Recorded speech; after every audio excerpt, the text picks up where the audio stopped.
Bueno, seguimos en esta maratón de entrevistas desde el centro. Hoy nos acompaña un gran amigo, una gran persona, Sebastián Trujillo, quien es economista y administrador de la Universidad de los Andes, adicionalmente con una maestría en economía de esa misma universidad y con una maestría en administración pública en la Universidad de Harvard. Sebastián ha tenido una experiencia muy interesante en el mundo público, pero también en el privado. Pero en el público ayudó a nuestro país a ingresar a la OECD. Así que conoce y entiende muy bien las dinámicas internacionales y por eso le hemos pedido el favor hoy que nos ayude a ver qué es lo que está pasando en medio de esta crisis a nivel internacional. Saludándote muy especialmente, agradeciéndote, Sebastián, te haría la primera pregunta y es, ¿qué le depara la economía internacional? Crisis hemos vivido muchas, momentos difíciles hemos vivido muchos, pero este pareciera ser tal vez uno de los más sobados que estamos enfrentando. ¿Qué le depara a la economía internacional? Claro que sí, David. Muy buenos días. Muchas gracias. Pues mira, quisiera dividir la respuesta en tres elementos. Lo primero tiene que ver con la naturaleza de esta crisis. Después, quisiera hablar un poco sobre la magnitud de la crisis y después sobre la duración. ¿Cuánto vamos a estar en este momento? Sobre la naturaleza, yo quisiera decir lo siguiente. Normalmente, como tú dijiste ahorita, las crisis, hemos vivido muchas crisis. Casi todas estas anteriores crisis, el origen de ellas ha tenido que ver con la demanda. Es decir, ha habido una reducción generalizada de la demanda en las economías y por eso se produce la desaceleración. En este caso no es así, en este caso es completamente lo contrario. La crisis está producida por un choque en la oferta y un choque producido por los gobiernos de todo el mundo, donde los estados han decidido cerrar sus economías. Ese es el choque de oferta. Los estados cierran sus economías para proteger a la ciudadanía, la salud y la vida de los ciudadanos y evitar la proliferación de la pandemia. Entonces, este es un choque completamente atípico y está produciendo un reto enorme para las autoridades económicas del mundo. Lo segundo tiene que ver con la magnitud de la crisis. ¿Cuánto va a costar la crisis? Pues sobre esto hay muchas estimaciones y yo diría que todos los cálculos se tienen que tomar con una pizca de sal, puesto que todavía ni siquiera sabemos cuánto van a durar cerradas las economías, entonces un cálculo definitivo es muy difícil tenerlo. Pero sobre lo que sí hay consenso en todos los analistas internacionales es que esta crisis va a ser la más importante del mundo y de la historia desde los años de la Gran Depresión. Sobre eso no parece haber ninguna discusión a lo largo y ancho del mundo entre todos los economistas. ¿Cuánto va a costar? Pues la OECD ha hecho unas estimaciones y calcula que la destrucción de PIB, el Producto Interno Bruto, que va a dejar de producirse en las economías del mundo está entre un 20 y un 30%. Eso va a ser lo que se va a destruir. ¿Qué quiere decir esto? Que, por ejemplo, por un mes más que se cierren las economías, el crecimiento anual de cada una de estas podría reducirse, dependiendo del país, entre 2 y 3%. Entonces, este es un poco sobre la magnitud. Y la duración, nuevamente nadie sabe. Hay estimaciones que dicen que va a ser en comportamiento de V pequeña, es decir, la economía baja e inmediatamente rebota. Otras estimaciones también optimistas dicen que va a ser en comportamiento de U, donde la economía baja y suavemente rebota.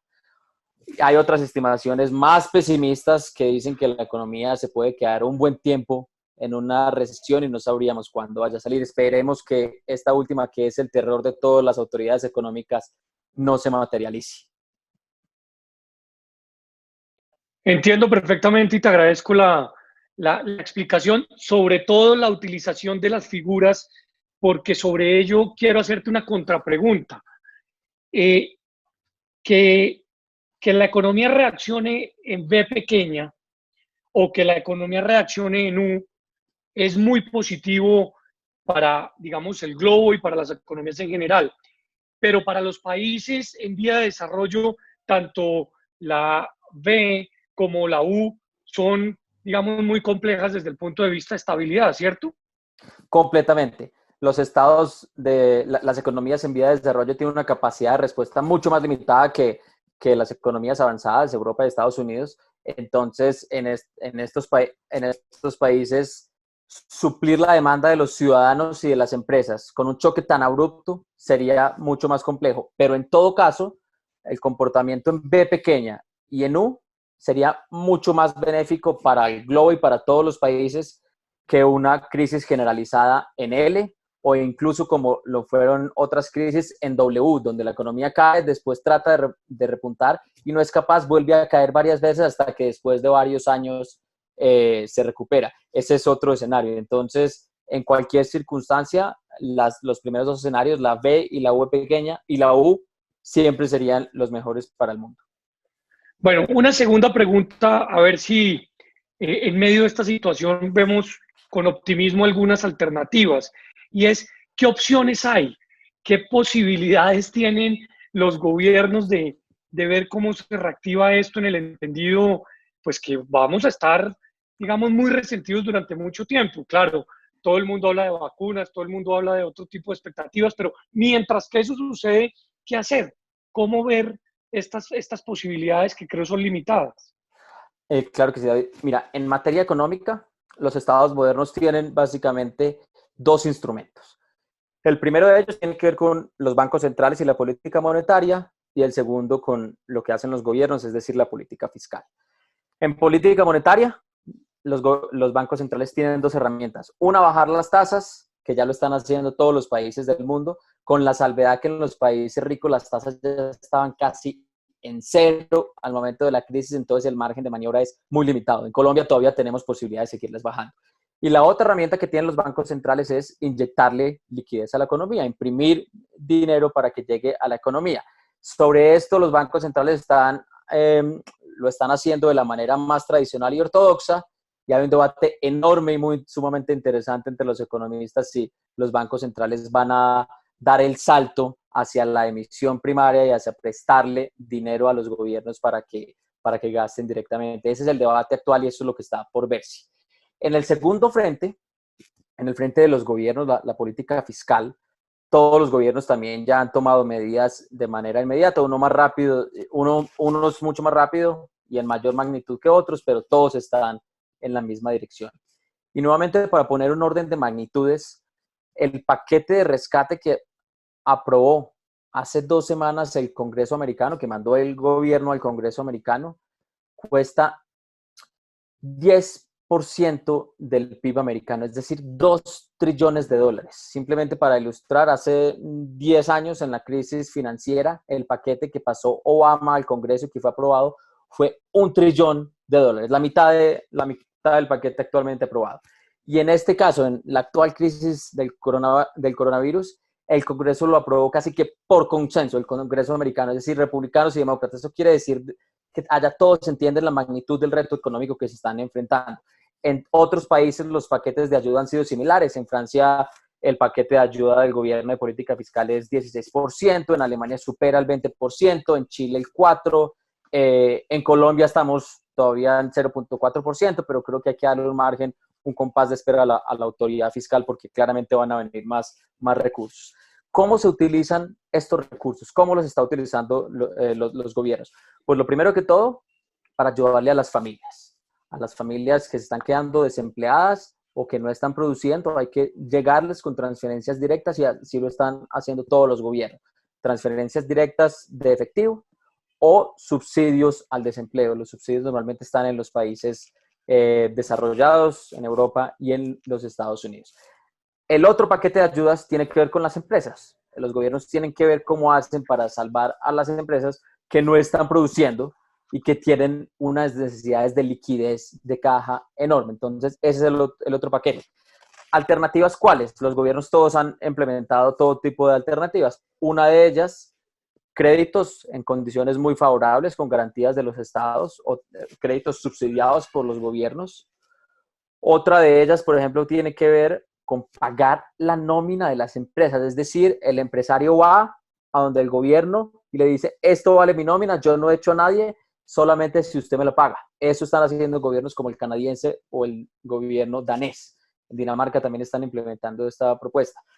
Y obviamente, para concluir diciendo que la medida más inmediata que están tomando todos los gobiernos en materia de ayuda y política fiscal es en robustecer sus sistemas de salud para que sean capaces de responder ante la crisis sanitaria que estamos viviendo. Esa es la más inmediata necesidad de todos los gobiernos y ahí es donde se están enfocando todos los recursos. Muy claro, y esto va a ser muy importante, sobre todo para quienes quieren entender esta crisis. Una última pregunta, porque se nos acaba el tiempo. Tú conoces muy bien los organismos multilaterales. ¿Qué pueden hacer ellos en estos momentos? ¿Recomendaciones es lo más importante? Temas como la OSD, ¿a qué le apuntan en estos momentos de crisis?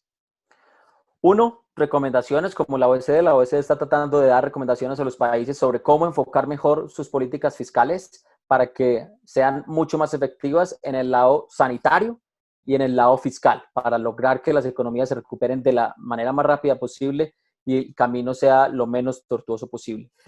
La OECD no presta recursos, pero hay otros organismos internacionales como el Fondo Monetario Internacional o el Banco Mundial que sí prestan recursos. Pero para poner un ejemplo, el Fondo Monetario Internacional, esto es como una aseguradora a la cual todos sus clientes se les siniestraron, porque ahora todos los países van a pedir recursos al Fondo Monetario Internacional. Entonces, el fondo y los organismos internacionales están tratando de optimizar los recursos para poderle llegar a todos los países que lo necesitan de la manera más efectiva y rápida posible. Colombia, que siempre ha tenido a disponibilidad un fondo, una línea de crédito del Fondo Monetario Internacional de 11.000 millones de dólares, ha vuelto a pedir que la renueven para tenerlos disponibles en caso de ser necesario. Bueno, Sebastián, yo quiero agradecerte mucho tus opiniones, tus consejos, pero adicionalmente el panorama de lo, digamos, mundial a lo particular, que para muchas personas en Alcentro va a ser importante entenderlo. Como sabemos, Alcentro es una plataforma que incuba liderazgos, pero también que incuba conocimiento, debates informados con fundamento en la evidencia. Y hoy lo que tú nos has mostrado es eso, evidencia, lo que está viviendo el mundo y lo que tiene para enfrentar. Así que muchas gracias por esta oportunidad. Con el mayor gusto, David, y muchas gracias a ti y al centro. Un abrazo y gracias. Un abrazo y que estés bien.